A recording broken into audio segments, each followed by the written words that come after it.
Hello, loves. Well, it's back and we're here for another episode of Tea Time with Monica. You guys know I took off and I've been taking a little bit of a sabbatical, but in preparation for Mother's Day, guess who I have with me? My mom, Juanda. And we have been working on our health together. Of course, my mom, you know, she's very inspirational to me. And if you guys were listening to or checking out when I was doing the JJ Smith 10-day smoothie cleanse, then, you know, I talked about how my mom inspired me to take care of my health because she was doing such a great job, you guys, with her Weight Watchers weight loss program. So I'm going to talk to her about her journey and weight loss throughout life, what's going on now, so you guys can learn about me and my mom. So you guys know I have to start with a quote. So the quote we're using today is, "You are capable of your healthiest and happiest life." Mom, what does that quote mean to you? Well, that quote means to me that you have to take care of your health, and it is very helpful and useful when you have the right tools. And I began my first challenge when I first got married 40 some years ago. And I was working for the phone company. So I didn't prepare my meals or anything, so I ate out a lot. And that wasn't very healthy for me. So I got my teeth wired. You got your teeth wired? Yes. They did that? Yes, they did that back then. Oh, I don't know how I like that. I mean, that was almost like when I had braces and it hurt. Yeah, it did hurt. And I broke them because I had a milkshake that I wasn't supposed to have. And it was a butter pecan one or black walnut you one. You did it and in yes. And I broke it. I broke one of the braces. So I went back to the doctor and he took them both off, and that was within 3 weeks of the plan. I was supposed to leave them on for 30 days. So in those 3 weeks, did you lose any weight? I did, but then, like I said, you had to have a milkshake. And then it was all downhill after that. And so then, after that, I started still gaining weight and everything. And this is before you had me and my sister. Yes, this is before. So this is all before childbirth, y'all. All before childbirth. And then, so when I was 24 years old, I had my first child. And I was losing weight then because I couldn't stand to smell food or anything. And it went through my whole 9 months like that. So you were sick all 9 months. Was that both times with both of us? Both times. Y'all see, this is why I don't got no kids, because hearing that is birth control. I don't want to be sick. I don't want to be sick. And that was for a whole 9 months with both of them. And I had to stop work at 5 or 6 months pregnant with both of them also. So I was just home laying down, losing weight and then gaining weight and losing weight and gaining weight. And the doctor was going to put me in the hospital while you were pregnant with us. While I was pregnant with them, because I wasn't being healthy with my eating habits or anything. So when I had them, I was still in the 100 pound zone. Oh, category. Category. And I was okay. And then after a while, being stressed and cooking and cleaning behind all the stresses of being a new mom, and taking care of home and taking care of it and working and taking care of a whole family. That was very stressful and everything. So I started picking up weight again, and then I tried different diets, the cabbage soup diet. I remember the lemon water diet when we were growing up. Lemon water diet with cayenne pepper and molasses. Not molasses. It was some kind of syrup. Maple syrup. Right. I remember that. Lemon. Y'all, we would have syrup all over the house. It'd be lemons and syrup everywhere. I remember. I don't even want to do this diet because I remember. But the cabbage soup was actually good. Yeah, we called it pillow pound soup. So I remember that. Because if you eat a lot of it, eat it every day and all during the day, you would lose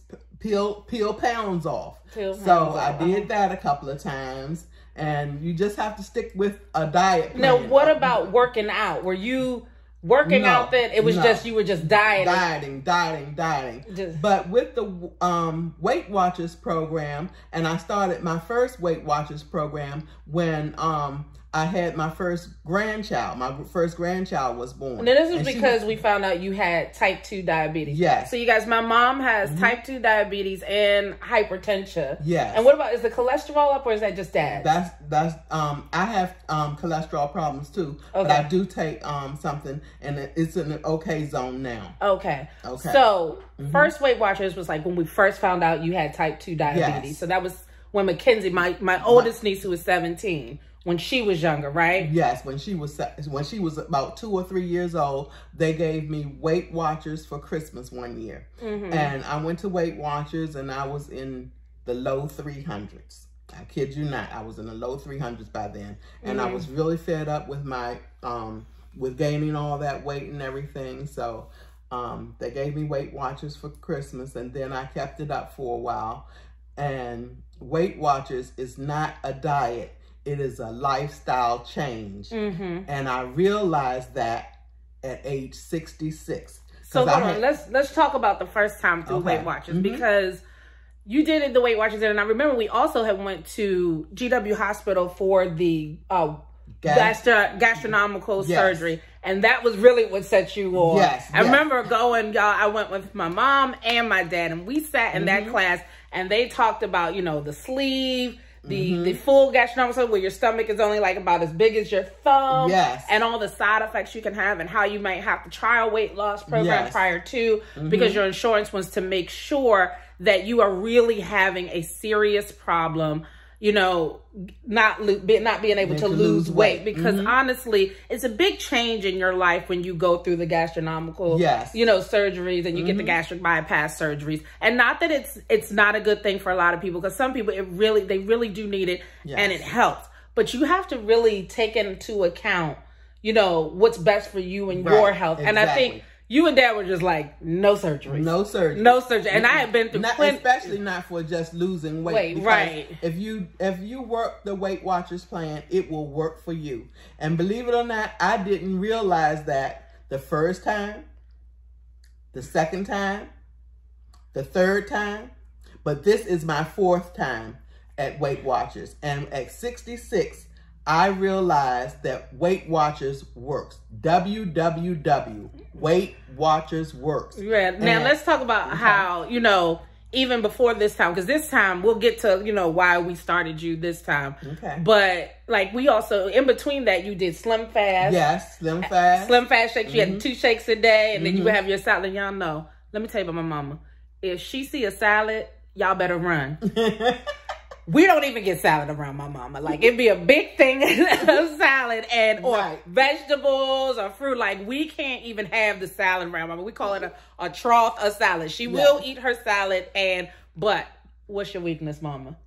Cakes, cookies, and brownies, ice cream, all of that. All like, the sweet stuff.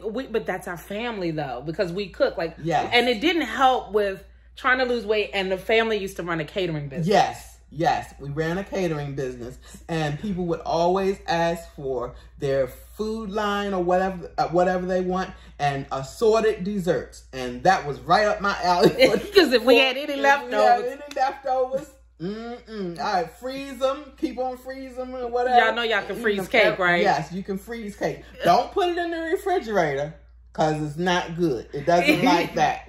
As you see, she still does her sweets when she wants to. Yes. On the weekends, I have my little desserts. But we also did, I remember, what was it, one New Year's, we did the family challenge. Yes. Where we all challenged each other. And I think you were doing Weight Watchers. Yes.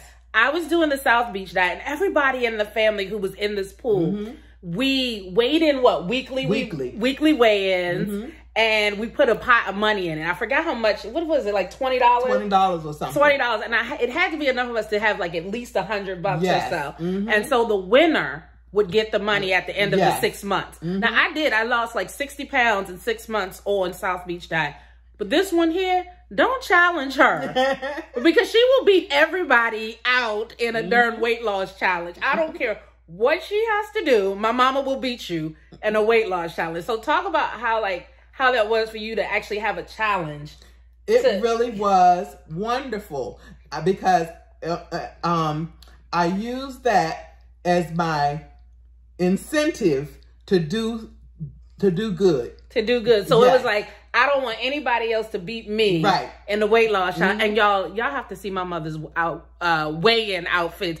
She gets the lightest thing possible to weigh in because she don't want no extra weight. No shoes. She got the flip-flops, the shorts, the thin top. She don't want no extra weight. And she would come in and we would just be like, we are struggling.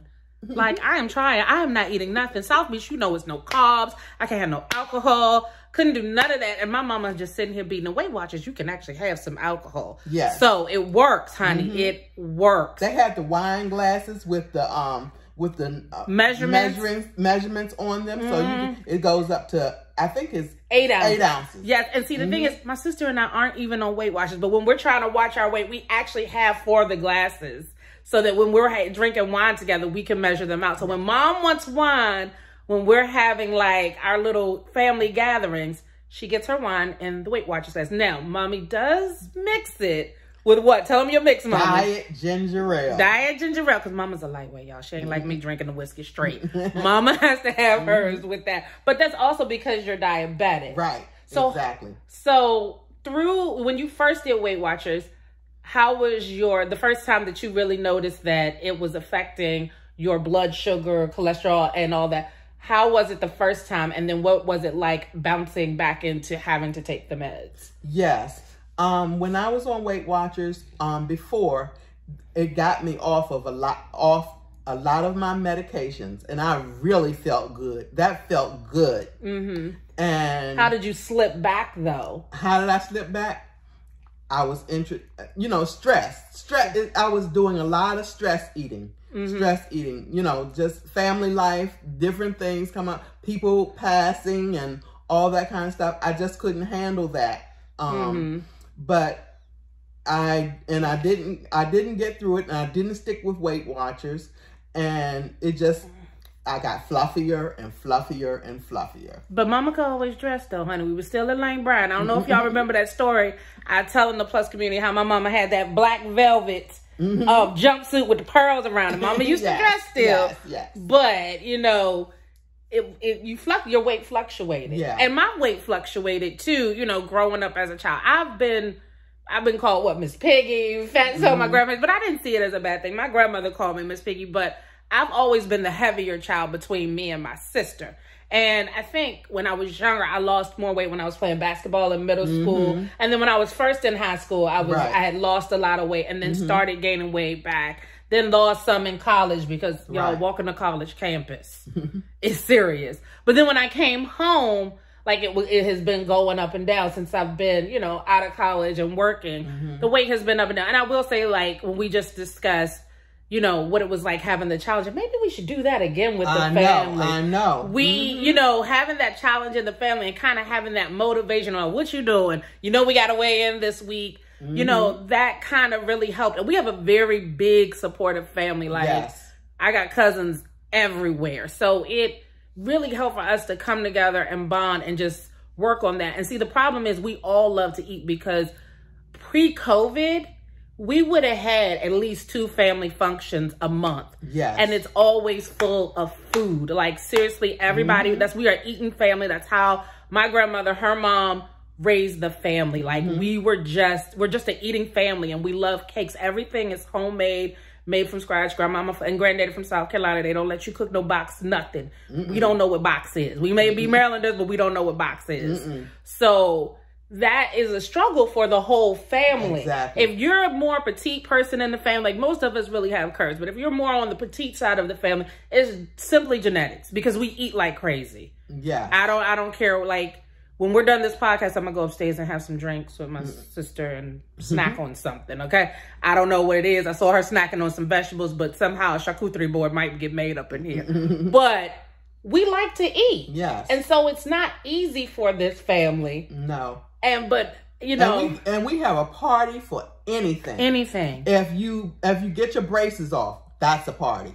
If you pass an exam, that's a party. If you graduate, of course, that's a party. Yeah, you can get a new job. Yes, get a new job, that's a party. Your baby can be 6 months, because at 6 months, my youngest niece had a 6-month birthday party. Yes. And I mean, it was daiquiris for the adults with the whipped cream, cookout food, all of that. We eat a lot. And so it's not easy being in a family where, one, we eat a lot. Two, the food is good. And we always got some cake or some brownies or something, cookies, something at the end of it. So when you're twice a month already doing that with your family, and then you're trying to go out and have life, then you come home cooking dinner, you might have worked, you don't want to cook. So like you said in verse, when you're grabbing anything, it may not be the healthiest thing. So you're not always health conscious. So Weight Watchers has helped you. That's what you've learned over the years. The best thing for you is Weight Watchers. Yes, the best thing for me is Weight Watchers. Yes. So how my mom got back on it actually was me and my sister. We noticed that her weight was picking back up, and mainly it was because she wasn't working out. No. She was retired from working in the schools. Second retirement. Because the first retirement was from the phone company back in the late 90s. And then she retired from working in the school system. And so, you know, it was 2019 before the pandemic happened. And my sister and I talked on the phone, and I saw that Weight Watchers was giving a special, what it was like 3 months free. And, or the price was really, really low. And so my sister and I talked about it, and I said, Mom, I'll get on it for a little while with you. If you do it, I'll do it. And me and Didi will help you pay for it. So we did. For the first 3 months, we helped you pay for it. You saw it was working. And you ultimately decided. And I said, I'm going to pay for it after then. And I said, I'm going to do this for life. And from age 66, and I'm 67 now. Going on 68. But mama look good, y'all. And that year, and now I'm down 65 to 67 pounds. Amazing. And how do you feel? I feel wonderful. And we're working out, right? A little bit. We're walking. Like before now, you were not actually working out with it. Now you're I'm actually doing some walking and using weights. And I bought a rope. I haven't gotten into that yet. And my husband bought me a pad, the thing that you put on the floor. Oh, like a yoga mat. Daddy, what you yoga? Yo, my daddy done bought her a yoga mat. I ain't even know. And I was on that maybe a couple of times, but I'm going to get back into that because it's a little hard for one of my knees. I had accidents a couple of times, but it's hard on my knees. But I'm going to get back into that, and I'm going to start using my jump rope. So now it's just like staying on that. So for me, it's encouraging. Like I've picked up some weight, especially over the pandemic. I mean, we've been drinking, been eating, haven't been as active because I'm not going out, getting on my truck, going to work. And at work, I had a nice gym. I did. And I was starting to go to the gym before everything happened. And I didn't have a gym at home. I mean, I don't live in an apartment complex. I live in a studio apartment in a basement with my cousin. And so I didn't have all the workout equipment. When I'm here at my sister's house, there's a treadmill here. We're actually down in the basement where the treadmill is. But there's a treadmill here. I can walk on the trail. So I've actually have a stability ball now. I have a yoga mat. I have a kettlebell. And so I've been doing good. I've been falling off doing good. And it's funny because my mom will call me and they'll FaceTime me, y'all. And she'll be like, why you eating that cheeseburger? Remember the other day? Why you eating that cheeseburger? Why you drinking that soda? I'm like, it's the only soda I had. And I'm the baby. So she still is going to look at me like I'm a 16-year-old child sometimes. So, I mean, I have to thank you because watching you over the years, I've always told people being in the plus community, like, you know, even though I was plus size and sometimes, you know, we both didn't necessarily like our size. It wasn't then like we still didn't present ourselves well. You know, we always dressed well. And like my mom has shopped at Lane Bryant my whole life. Like Christmas, birthdays, my dad would have boxes and boxes of Lane Bryant clothes, you know, Catherine's, all those brands. And so I never saw that like my mom had to wear frumpy clothes. Right. You know, it was always something nice that always fit her shape. So I think that's what kind of resonates with me and being in fashion and working in the plus community. But I also know that my mom's type 2 diabetes, has type 2 diabetes, high blood pressure. I am now on a water pill to try to help my blood pressure come down because it's a little elevated. And that's not good for me, knowing that I have a family history of hypertension. I do not want the doctor to tell me I'm diabetic. That's the last thing I want because I need to drink my whiskey. So I know that I need to continue to look up to my mom and what she's doing. Weight Watchers might not be the best thing for me, but I have to find what works for me to keep my weight at a good level, and actually not even just my weight, my overall health, because my weight doesn't necessarily always affect the health. It's also me exercising, because just because I work out and I have a different, eating plan, I may not be a size 2, 3, 4, it may get me back down to my high school weight when I was a 14 and I was, a size 14 in clothes and I was looking like Skinny Minnie. But that's still considered plus size. But that was a healthier weight for me because I was able to do more with my body. And the doctor wasn't looking at me like, oh, you have high blood pressure. I didn't have high blood pressure then. I wasn't near, in danger of being diabetic or anything. I was really at a good weight and was very active. So I think what's best for me is to just continue looking you, giving encouragement. And I guess sometimes mom is going to tell me I can't have a cheeseburger, right? Yeah, sometimes I'm going to tell you that. And so now Weight Watchers is life for you, right? Weight Watchers is life for me. I'm a caregiver for my husband because he has some health issues. And I can do it better now. 60 pounds ago, I could not roll him up in a wheelchair and push him in a wheelchair. I could not do that. I know I couldn't 65 or 70 pounds ago. I know I couldn't do it. Right. And you have 2 granddaughters. Y'all, I don't have kids. These are my sister's kids. You have 2 granddaughters that you still want to be able to be active with, especially the youngest one who is a dancer, and the oldest one is about to go to college. So we all got to be active for both of them. We have no clue where they're going to go in their lives, and we want to both be here. Yes. And if our health isn't correct, we may not be here. And I have to take care of myself before I can take care of anyone else. That is so valuable, Mom, that you said that. Like, that's even with taking care of like my mental health. I've also learned that, like, if I heal myself mentally and physically, everything else around me will heal. Yes. Yes. That's true. Guys, I want to thank you all for listening to me and my mom and having my mom join us. Yes. Mommy, you've been such an inspiration to me, and I hope we've inspired you all to, take care of your health, take care of each other. And this is in preparation for Mother's Day. So, Mommy, I want to say Happy Mother's Day to you. Thank you. And I want to say Happy Mother's Day to all the mothers out there and all the moms-to-be out there. Just remember, life may become stressful. It may become hard. But if you take care of your physical and mental health, everything around you will heal and work out. So, loves, I hope you have a great Mother's Day. And thank you for listening to Tea Time with Monica. Bye, love.